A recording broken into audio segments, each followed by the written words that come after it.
What's up? What's up? This is Donnie coming to you in auto commentary for episode 32, which is titled The First. I have not looked at this episode in about a week, and there's a reason for that. I I had to take a break. I must have watched it over 100 times, after I had kind of finished it just to make sure the stuff was right. And honestly, I know I'm going to watch it right now. I'm going to see something I think that's probably messed up. But anyway, this is audio commentary for episode 32, the season finale of season 3, which I am very proud of. I think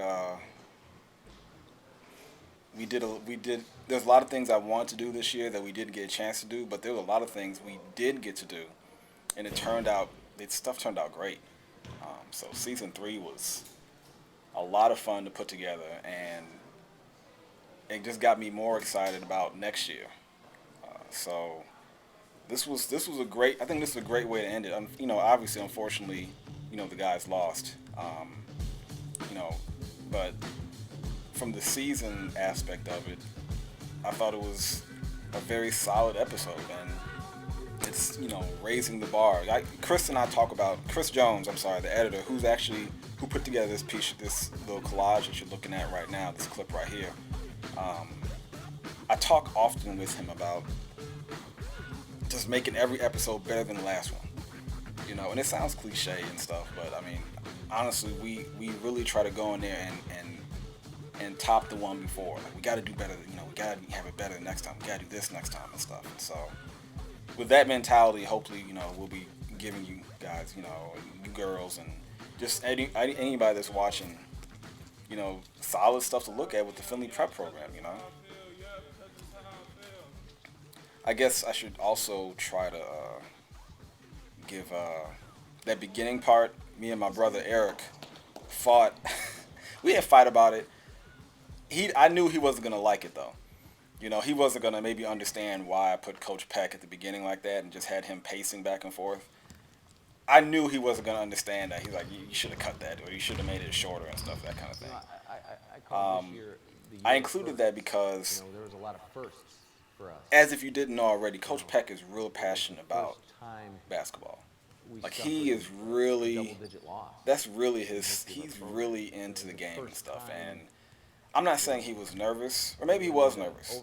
Maybe that's something I guess I should ask him next time I talk to him. But I mean, just to see him pacing there, I think it really kind of sets the tone for this episode compared to the other ones. Because all the other games were big games too, but this was a huge game. And I'd never seen him pace before.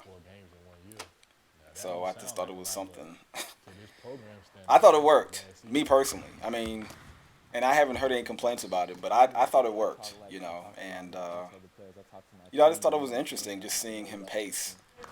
One of the things I'm really big on in the season are moments. We can't really compete with. There's a lot of video production companies out there that do highlights, and they do highlights very well. The season isn't really about highlights. It's more so about showcasing small moments and giving you kind of a behind-the-scenes look of stuff that you wouldn't normally see. And I also like the fact that we talk to these guys. I mean, it's not like a quick on-the-court interview. We're talking. We're sitting down. We're having a conversation with them, and I think that's really important. So that's what the season is about to me. I'm not sure if I meant to get into that, but that's what the season is about, just showcasing, telling good stories and showcasing moments, little tiny things. Later on in this episode, I know there's a clip that I go on along with Mike Kabongo getting his feet wrapped up. This moment right here, actually, with Nick and his dad, I thought that was a great moment. Just, him talking about, his dad and being able to jump and stuff, and those kind of things right there, fans don't normally see. They see the slick passes, they see the dunks and stuff, in a 2-minute clip and stuff, and I want to show something, something a little different. That's all. So the beginning with Coach Peck, that was me showcasing what I thought was an interesting moment to me. I found it interesting. I don't think I Hope would you be found as it ready interesting as I too. am for college. I mean, it's been great Let throughout me the see years. here. You know, all the wins, all the losses. I mean, it's DC. just been great. Let me back up. This is the third time I've been to DC with the team. I went with them for the first championship and the second championship, and it was a given. Obviously, I was going this time, but this year was different because I'd already traveled with the team. Outside, not a tournament type situation, but to other cities and stuff. And that's honestly, I think those were the best episodes where we were like, the Houston episode, um, the Dallas Lincoln episode, episode 31. I thought that was really solid. I think and we're hopefully gonna do it again, in season 4, be able to go on the road with the Findlay team, and I think you get a lot of great moments there. Plus as a photographer, filmmaker. Not that I'm tired of seeing Henderson International, the gym, the school they play at, but it's nice to, I guess, see a different arena every once in a while. And so my eye is just refreshed by seeing all this new stuff and new people to talk to. So getting out and getting out of Las Vegas and stuff is key. But yeah, I traveled with the team to Bethesda, Maryland, I should say exactly. And Georgetown Prep was showcasing the event, and it was great. I mean, it was just great being around the guys. They're really hyped about the game.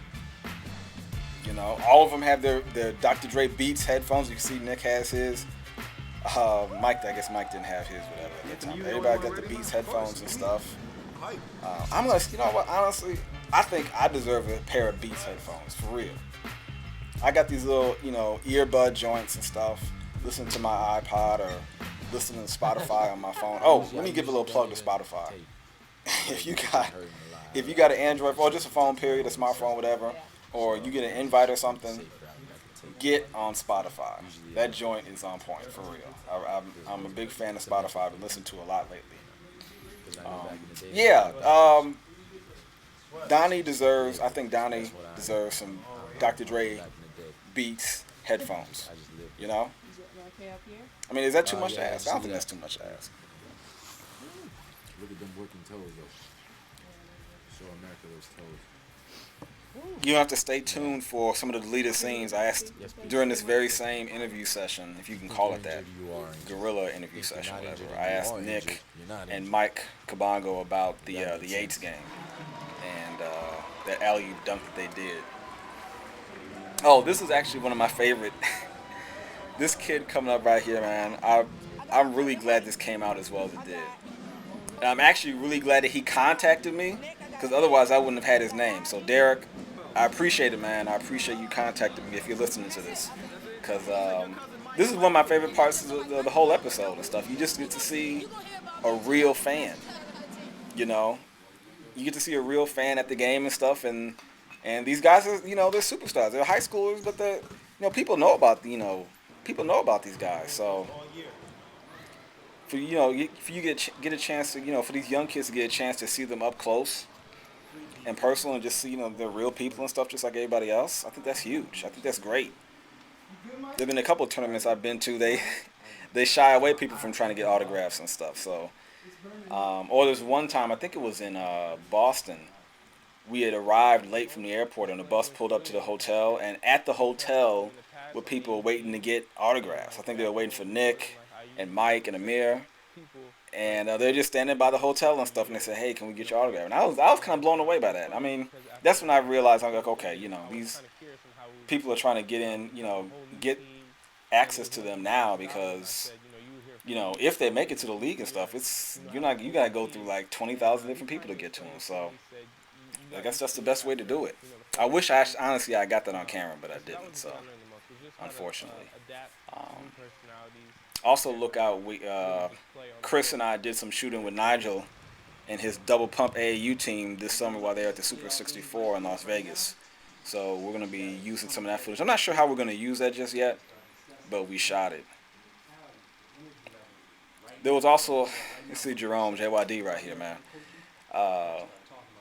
If you listen to or watch the press conferences, Nick talks about JYD practicing with the team and stuff. And that's no joke, man. JYD gets out there. He practices well.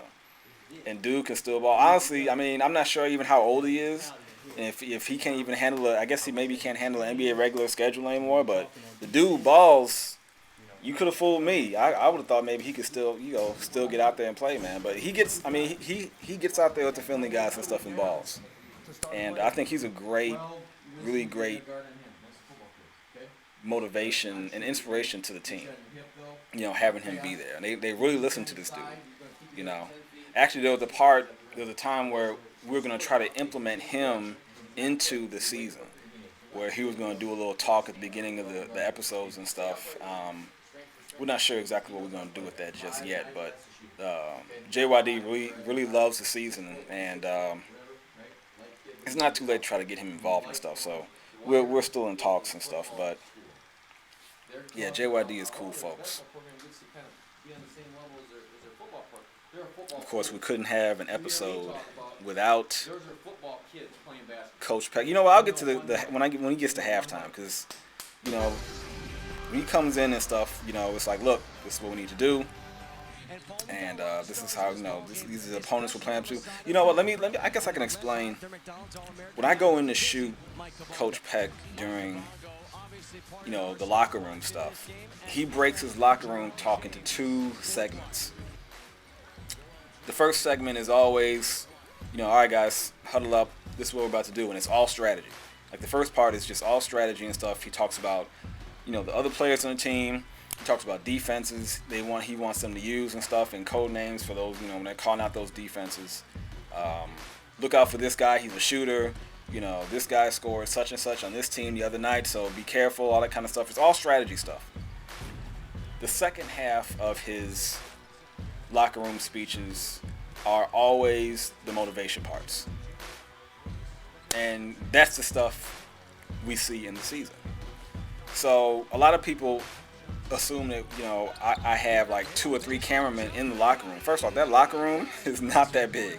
But you got the team all in there, and then your assistant coaches on the side wall, and then Coach Peck at the front, and then me on the side. And sometimes I'm on the same, behind me is JYD or the trainer, the guy that tapes the guy's legs up. It's a lot of people up in there. So we honestly don't have space for another camera person. So what I do is, when Coach Peck is talking about the strategy stuff, that's when I'm shooting all the guys' faces. I'm shooting tight shots of their faces. I'm panning left and right and stuff, getting their emotions, that kind of thing. And then as soon as he starts talking inspiration stuff, I put the camera on him and keep the camera on him the whole time. So that way, when I get to editing, then I can take the stuff I shot when he was talking strategy stuff and put it over the other stuff. So that's how I get that done. This year, with Chris possibly helping me, we might try to squeeze another camera person in there. Or I got a secret spot that I use that he might be able to get into. But Chris is really tall. He's a tall dude, so I'm not sure where we're gonna be able to put him, but we'll make it work. But that's how I normally shoot the locker room stuff. So that way I get everything. The strategy stuff isn't that much. I shouldn't say it's not important, but it's stuff that probably get cut anyway. So I end up just shooting inspirational stuff, because that's the stuff that's most important in pushing the story along. They were like football players, they're actual football players, and they really came up hard. They started. But yeah, we couldn't have an episode without Coach Peck and his locker room speeches. We got one guarantee left. Actually, anything beyond that is not guaranteed. I honestly wanted to try to go away from his speeches. I know everybody, especially my sister and my brother-in-law, they love the Coach Peck speeches. Like, that's their favorite part of the episodes. They're always waiting to see what he's going to say at halftime. But I don't want that to be like our one-trick pony and stuff. I really want to, especially next year, the ideas that Chris and I have and stuff, we're really trying to just do different things. Like, I'm hoping that next year, at this same time next year, I'm going to be able to say that all the episodes that we did next year are going to be different than this year. Nothing you saw the same over and over again. I don't want to beat you over the head with stuff, If you're not guarded and you're in the gym by yourself, you got a chance at making those. But you know what? With these guys here, you're not gonna make those. You're not gonna make. That's the way to finish. You go right through that face And he Oh, I had also to wanted to get point him out out of the game. That's the way. That's what my I'm boy talking Matt about. Sulky. Instead of them bloodying our lip, That dude, I'm not sure you can see him. He's behind Coach Johnson back there, in the corner. That dude is all over this episode. I almost, you know what? We're gonna do this. We're gonna do this. And if you're still listening to now, you're probably a diehard fan anyway. So That's a football. Football doesn't know anything the first about person that can tell me how many times That's what they do. can Not- find if I don't know anything about Matt stealing, Sulky, I'm just gonna knock your head I off. want them to email me at findlayseason@gmail.com. Email me how many times you see him. And the first person to come up with the correct number, And then down here, I'm going to send we're them a sit Findlay there Prep t-shirt. and let guys just- So watch episode 32. Now, if you don't know who Matt is, you need to go back into season 2. You got to go back to season 2 and find out what we did a whole episode on Matt. That's Matt. Matt Sulky. The episode is called Water and Towels. The number, I can't think of what episode it is at this point. Find out who Matt is. You count how many times you see Matt, different times you see Matt in this episode, and email me at findlayseason@gmail.com. The first person to send me the correct answer, I will send them a Findlay Prep t-shirt. So I just realized, like, he's in this episode, like, all over the place. I just gave you one right there in the locker room, but he's like all over the place and kind of in the background, just chilling, you know. So shout out to Matt, definitely the Findlay Prep historian. You want to know anything about any Findlay Prep player, that dude knows it. In this second half, I gotta give major props to Chris Jones for putting this together, because he told me, he's like, look, I'm gonna edit the first half like I normally do, put the music there and find the best, highlights to, kind of showcase the story and stuff. But he's like, I want to do something that's different for the second half. I'm like, what are you gonna do? He's like, well, let me see what you got so far, and then I'll show it to you later and stuff. So I brought, my computer over, and we watched kind of what I had so far on this episode. And then I always laugh at myself when I watch this dunk, because I got hyped. I was sitting on the bench. I got kind of hyped for it. I really shouldn't have, but if you see me, I jumped like way up, because I was just like, man, that was a serious dunk right there. Anyway, back to Chris Jones though. But we didn't want it at all, and then he said that he's gonna do something different. So Nick started bringing up the intensity. right after this point right here, Anthony Bennett talked about Nick kind of taking over, and he puts this sound effect under it, and he does this little slow motion thing. I thought that was amazing. Like I actually have video footage of me watching it for the first time, because we're actually still trying to put together a documentary about it. But I thought that was fantastic. That just really completely shifted the mood. That part right there too, that just completely shifted the mood of the episode. I thought that was great. So props. I mean, Chris Jones has been, fantastic for the season all this year anyway. But the way he cut that, I thought was fantastic. So with all that said, man, we came out. it was great. Amir Garrett has the opening. And then, man, I don't just downhill from there, man. Just down the hill from there. Yeah. I don't know what happened. I'm not a big X's and O's guy. I'm a storyteller, and I just they couldn't turn it around, Man, Nick was really getting beat up. When it's been a minute since you looked at this, it's almost like watching it fresh, and Nick got knocked around. For real.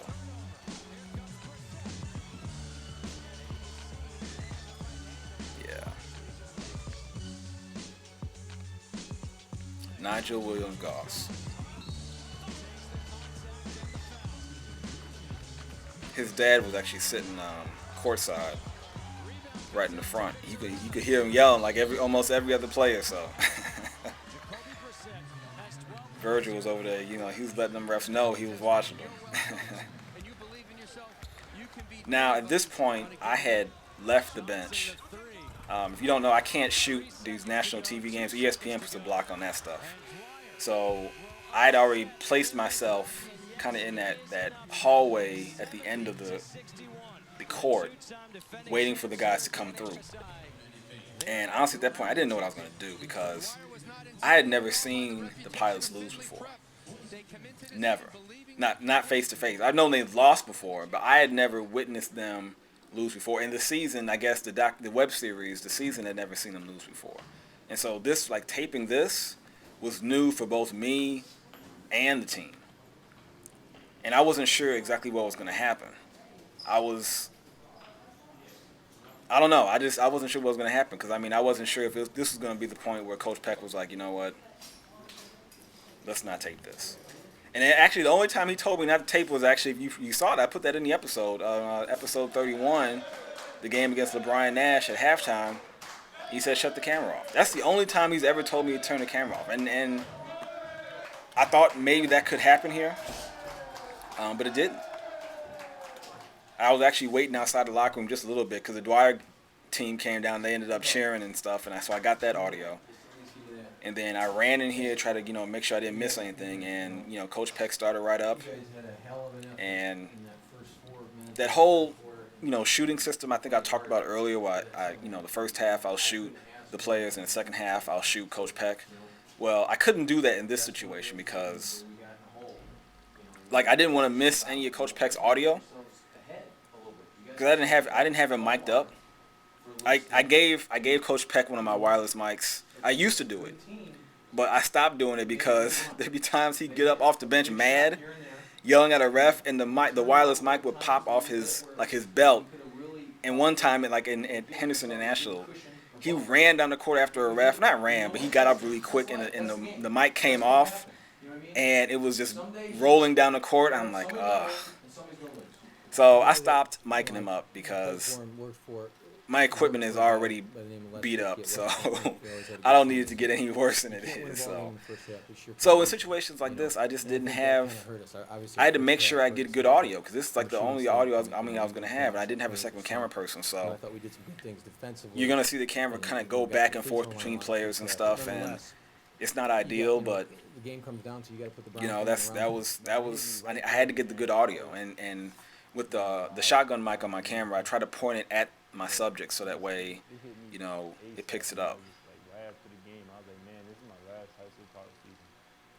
What's funny about the press conferences is after the Findlay prep team did theirs, half the media left the media room to go do individual interviews with the Findlay team, and the Dwyer team came in right after them, and the media room, which was full before, was almost empty. And I posted up the full press conference from the Dwyer team. You can hear the PR, woman. She goes, "Okay, do any questions for the Dwyer? Questions for the Dwyer team?" And nobody said anything. It was just quiet. And so I'm thinking, man, somebody's got to ask this team something. They just beat Findlay Prep, And honestly, that's more so, that talks more so about just how media works. The story in this game wasn't that Dwyer won; it's that Findlay lost. So those journalists were going out there talking to Findlay because they need to get quotes on why Findlay lost and all that kind of stuff. So, I mean, I'm not saying they were wrong, but it was just an awkward situation there. So the first question I asked, just asking them, what they thought about the Findlay team and how they felt about being, knocking down Goliath, because that's what Findlay Prep was. Win 2 championships in a row, you're Goliath. So. But yeah, this was, I like this episode a lot. And I'm really hoping to build on this next year and really try to deliver some different stuff next year. Chris and I have kind of talked about some things that we want to do. One that I say that we can talk about, and there's a guy that emails me about it all the time. But we like doing episodes that are off the court, whereas we're not really focusing on basketball too much. Like the episode with Mike Kabongo and Nick Johnson watching March Madness, the Arizona-Texas game. We like doing stuff like that just to show these guys, not dribbling a basketball, but it's somewhat basketball related. But an idea that we have for this year is showcasing the shoe collection of the players. And you guys don't know this, but Chris Jones is a huge sneakerhead. Dude loves kicks, man. He is a huge he has all these pairs of Jordans and stuff. He has all these Jordans and stuff. It's crazy. But Winston has a sick shoe game. So we're thinking about doing an episode where both Chris and Winston kind of like It's talk really about new their again shoe to do that collection. type of travel. And I think that'd be Some really of us interesting to have see. been Just, through that we've traveled. Winston, tell me Mentorship about your and shoes and stuff. Where'd you get your first shoe from? And coming everyone in. has a story about their That's favorite shoe. that's So tough. I think mean, I know that's this. that's an I episode couldn't have idea done that it we my way. have.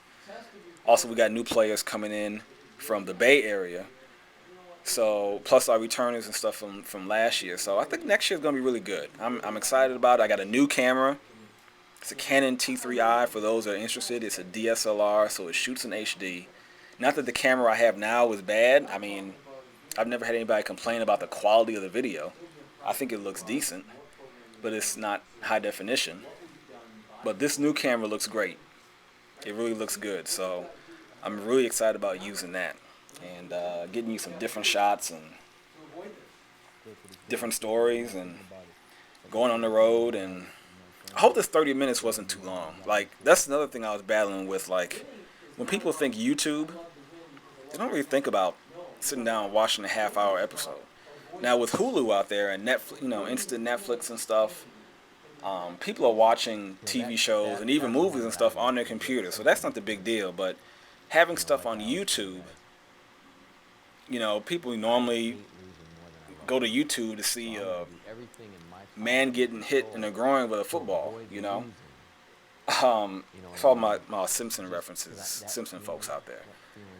But seriously, YouTube is for quick kind of views and stuff. And so when when YouTube said, hey, we're going to allow you to upload videos longer than 15 minutes, I was like, great, let's do it. And I wasn't sure how people react to it, but so far from the stuff I've been seeing on the comments on YouTube and emails I've been getting, people like the longer episodes, And if the goal is for us to put this on TV, I guess that's the point, right? Is to be able to do 30 minutes, and we can do. We could have been doing 30 minutes all season this year. I don't know. I didn't want to be just putting filler in there just to make it long. So, but no, this episode I think works really well at the length that it's at, and I think it's a good way to close things out. Especially them, especially this scene right here, them leaving the press conference room. I think that's a great way to close it out.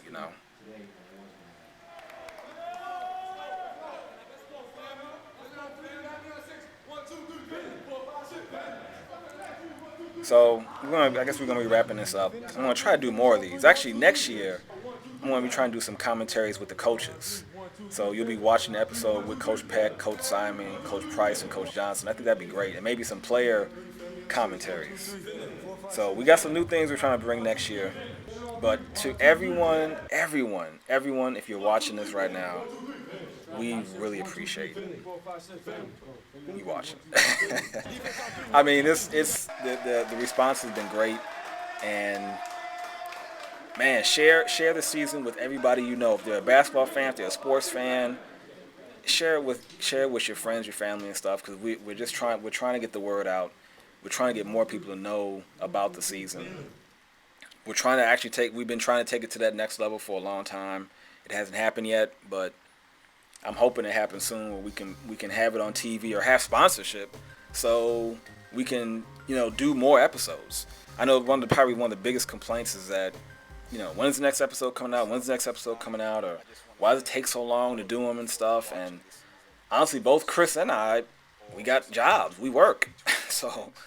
And the season itself is a full-time job if you want to do it right.